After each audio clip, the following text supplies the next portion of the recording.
Jignesh Israni, DTO Jamnagar ST વિભાગ।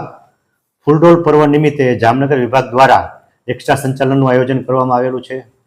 વિવિધ જિલ્લાઓમાંથી પદયાત્રિકો જે દ્વારકા દર્શનાર્થે પધારે છે તેમના માટે વિશેષ સુવિધા આપીને તેઓ હેરાન ન થાય તે માટે દ્વારકાથી પરત પોતાના સ્થળે જવા માટે એક્સ્ટ્રા બસોનું વિભાગ દ્વારા આયોજન કરેલું છે। પાંચેય ડેપો દ્વારા 5-5 એક્સ્ટ્રા બસો રાખેલી છે।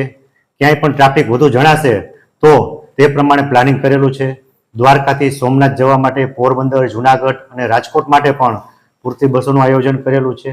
વિશેષમાં હોળી પર્વ નિમિત્તે હોળી પહેલા ગોધરા, દાહોદ જનારા જે શ્રમિક ભાઈઓ છે તેમના માટે પણ દર વર્ષની જેમ આ વર્ષે આયોજન કરેલું છે, જે 10 તારીખથી 13 તારીખ સુધી તમામ જગ્યાએ અવેલેબલ છે। 51 મુસાફરો કોઈ પણ સ્થળે થશે અને જે તે ડેપો મેનેજરને જાણ કરશે તો એ બાબતે અમે એક્સ્ટ્રા પ્લાનિંગ કરીને એ બસ પણ અમે રવાના કરીશું। અને આ પર્વ નિમિત્તે ડેપો મેનેજરને તેમજ સુપરવાઇઝરોને અને કંડક્ટર ડ્રાઈવરોને સ્થળ ઉપર રહે અને રજા ન લે તે બાબતે પણ તાકીદ કરવામાં આવેલી છે।